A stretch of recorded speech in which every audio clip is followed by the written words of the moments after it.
Hello, friends. Today, I'm going to share the story of Tune for Love, a heartwarming Korean love story that beautifully captures the bittersweet nature of fate and timing.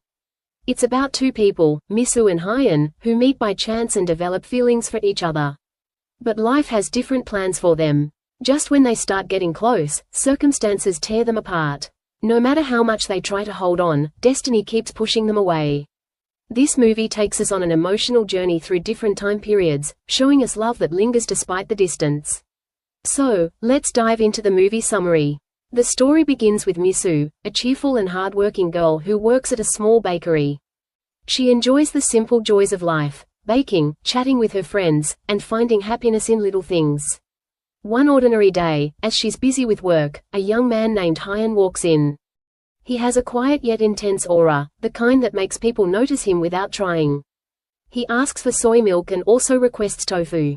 The moment Misu sees him, her heart skips a beat, not in a romantic way, but out of fear. She has heard the rumors. Hyun was once in jail, and people whisper about his past. She doesn't know what kind of person he really is, and instinctively, she hesitates.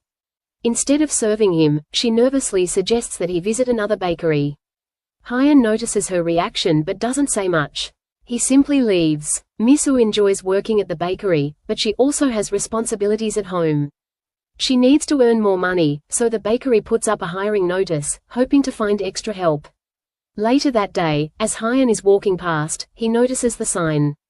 Something in his eyes shifts, perhaps a flicker of hope? But before he can step forward, the bakery owner takes the sign down. Another lost opportunity. Meanwhile, we see Hyun attending school, but there's a heaviness in his expression. He seems distracted, as if carrying a weight no one can see. Something is clearly troubling him. But what? That's something we'll discover as the story unfolds. That evening, Hyun returns to the bakery. This time, he doesn't hesitate. He directly asks if he can work there. He needs the job. Money is tight, and he has no one else to rely on. Despite her initial fear, Misu watches as he starts working. To her surprise, he isn't careless or indifferent. He is serious about his work, quietly doing his job without complaints. Little by little, her perception of him starts to shift. One day, as Inja, the bakery owner, Misu, and Hyun were sitting together after work, the conversation drifted to personal stories. As they laughed and talked, Hyun suddenly asked, "Are you two related?" Misu and Inja exchanged a glance before Misu smiled and shook her head. "Not by blood," she said, "but by something even stronger, love and care." She continued, "When my mentor fell sick, she had already taught me everything. After she passed away, Inja took care of me. We may not be mother and daughter by blood, but our bond is no less than that." Hyun listened quietly, absorbing every word. Then, after a pause, Misu hesitantly asked about his time in jail.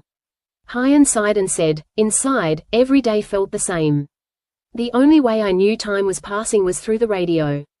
It played at the same hours every day, helping me track my meals, my routine, everything.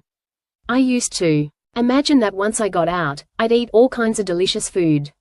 Misu looked at him with curiosity, realizing that must have been why he had asked for tofu and soy milk on his first visit. Days passed, and Hyun worked hard at the bakery. He wasn't just a helper now, he was becoming a part of their little family.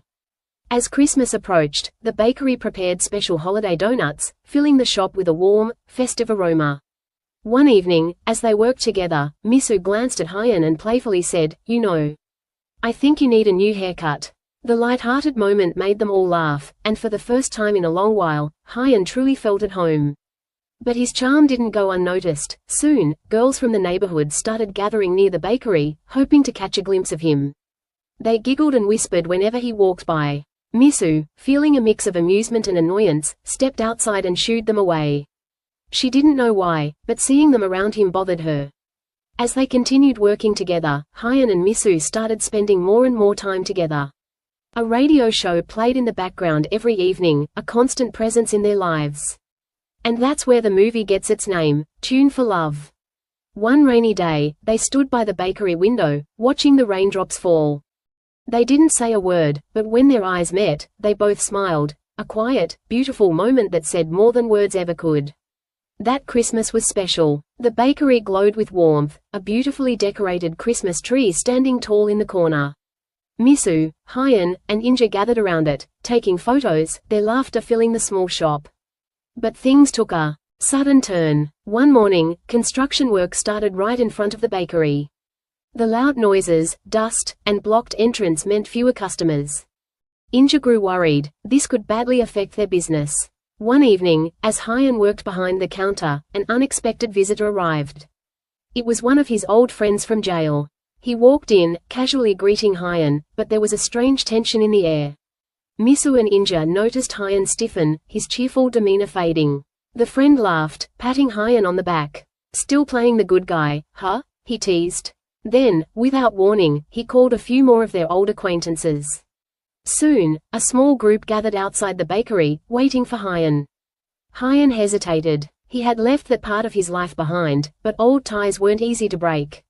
Seeing him struggle, Inja quickly stepped in, asking, "Are you leaving with them?"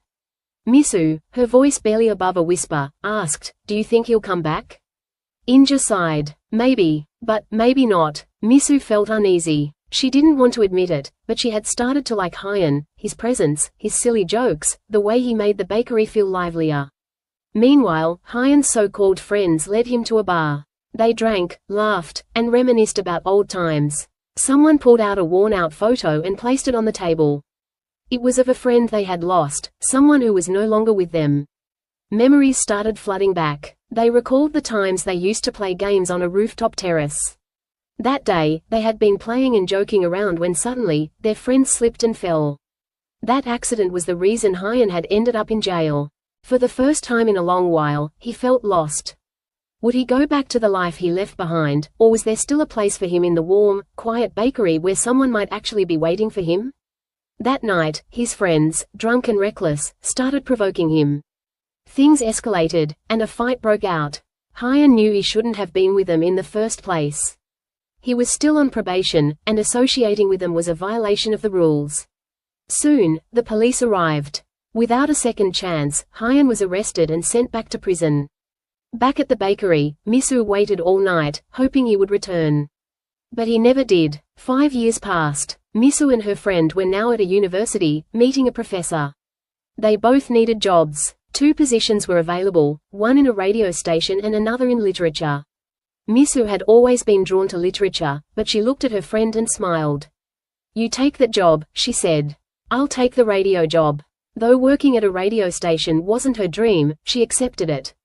Maybe, deep inside, it reminded her of the past, the radio shows Hyan used to listen to. Meanwhile, Hyan had built a new life. 5 years ago, construction in front of the bakery had forced it to shut down. Inja, instead of giving up, had opened her own restaurant. One evening, Misu went to see Inja.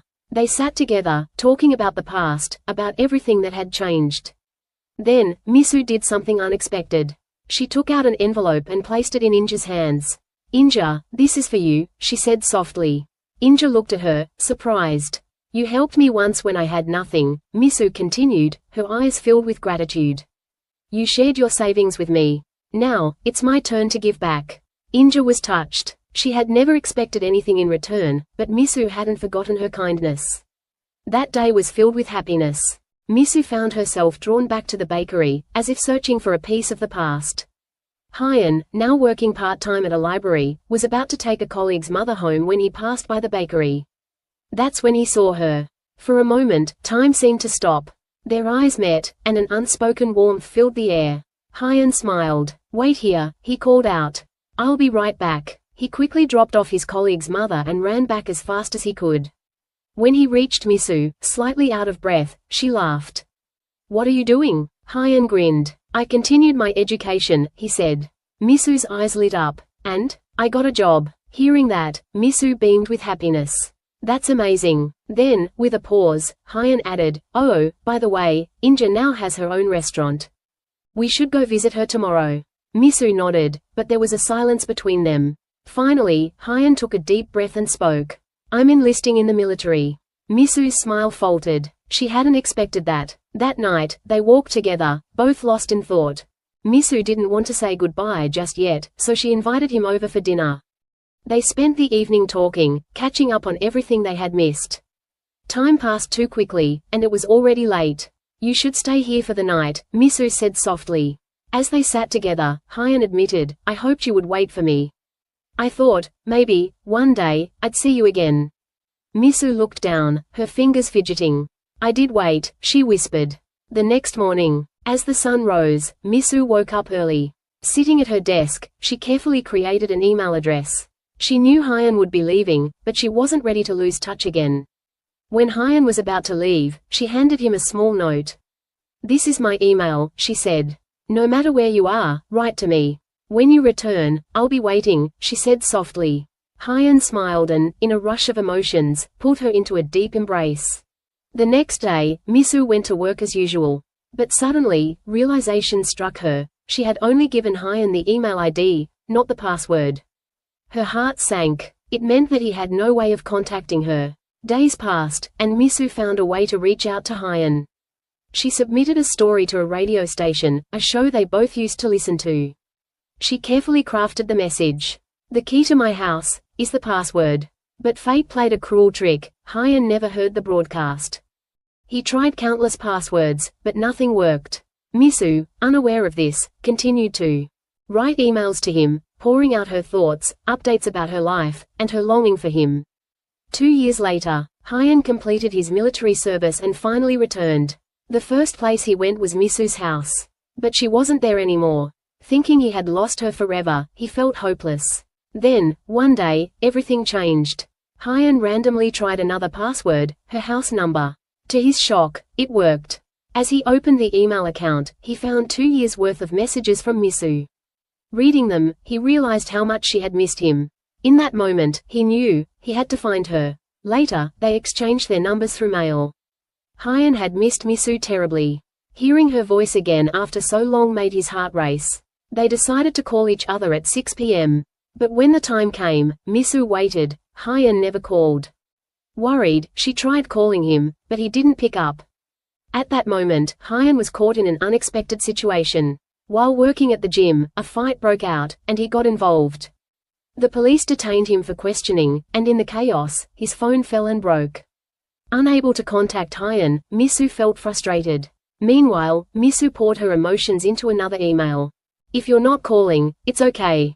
I'm just grateful to know you're alive and well. So many years have passed. I always wanted to write a book, to do something meaningful. But I failed at everything. You were always my hero, but maybe you never needed me like I needed you. But just like Hyun, she hesitated. She never hit send. Hyun, too, sat down to write. He wanted to explain everything. But in the end, he also left the email unsent. 5 more years passed. Misu now worked at a publishing company. She had convinced herself that Hyun was long gone from her life.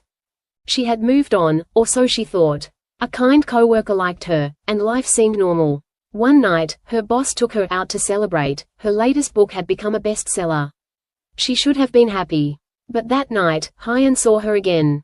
As she walked past him, he froze. He couldn't believe it. After all these years, she was right there. He stayed outside her office until late into the night, unable to leave.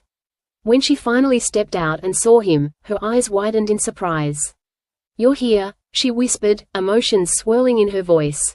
Hyun smiled. Come with me. I want to show you something. Curious, she followed him. He took her to a place filled with photographs, his memories of her. Old pictures, small moments captured in time. Misu ran her fingers over them, her eyes misty. Why did you keep all of these? Hyun's voice was quiet. Because sometimes, I forget things. But I didn't want to forget you. That night, as they sat together, Hyun admitted, the first time I met you, I was scared. And even now, I'm scared. Scared of what? She asked softly. Of losing you again. In that moment, something shifted between them. They held each other closer than ever before. Over the next few days, they spent every moment together, cooking, talking, laughing. Hyun read her stories, and Misu listened to his dreams. They finally visited Inja, but Misu hesitated to go inside. Why are you stopping? Hyun asked. I don't belong in this part of her life. Misu sighed. Inja had so much potential. She could have lived her life freely. But she married someone, and now she spends all her time taking care of her stepdaughter. And after that day, she stopped meeting Inja. Hyun went alone to meet Inja. Seeing him, Inja's face lit up with joy. Later that evening, everyone gathered for dinner. Hyun's friend, who had been working a regular desk job, had now left it to run a photography studio. Misu's friend worked at a radio station, where they were looking for a photographer. She recommended Hyun, and soon, he landed the job. Misu visited his studio one day and recorded a video of him. She asked, "That smile of yours, is it real? Or just for show?" Hyun looked at her and said, "There aren't many things in my life that truly make me happy. But you are one of them." Hearing this, Misu blushed. Later, Hyun printed a picture of her and placed it on the ceiling of his studio, so whenever he looked up, he would see her. One day, Misu and her boss were having coffee when her boss said, "You could open a bakery here." Misu loved baking, and her boss knew it. Without hesitation, he handed her the entire bakery. Misu was shocked but excited. That evening, she eagerly waited for Hyun to return early. Suddenly, Hyun received a call from a friend. Today was the memorial day of the boy who had passed away. Every year on Memorial Day, they donated money in his memory.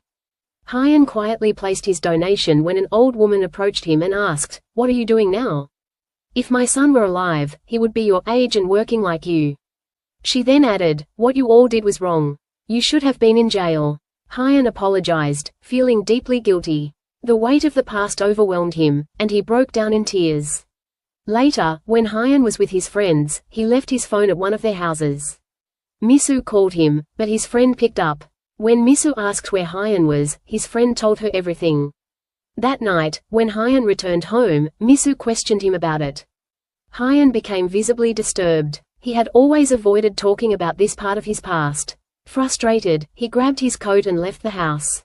Misu tried to stop him, asking, "What happened? Why won't you talk to me?" Hyun, holding back his emotions, said, "You were the one person who wasn't supposed to know." He felt suffocated by guilt, believing that if Misu learned the full truth, she would see him differently. The thought of that terrified him. Unable to face it, he stormed out of the house. Hyun then went to the friend who had revealed everything and punched him. His friend retaliated, punching him back. "Do you think you're the only one hurting?" he yelled. "We all feel the same pain." Hyun, bruised and exhausted, stood in silence as the weight of his past consumed him. Injured Hyun went to Inja's restaurant, and she helped bandage his wounds. Later, Hyun was offered a job at a radio station, but to move forward, he had to sell his old photography studio. This place held many memories, making it difficult for him to let go. Surprisingly, Misu's boss had bought the radio station from Hyun. Before leaving, Hyun asked his boss for the shop's keys so he could take Misu's photo one last time before saying goodbye to the place. When he went to retrieve it, his boss revealed, "I already took it." Seeing Hyun tense, his boss teased him, "Misu needs someone cheerful like me to balance her serious nature." Hearing this, Hyun became restless.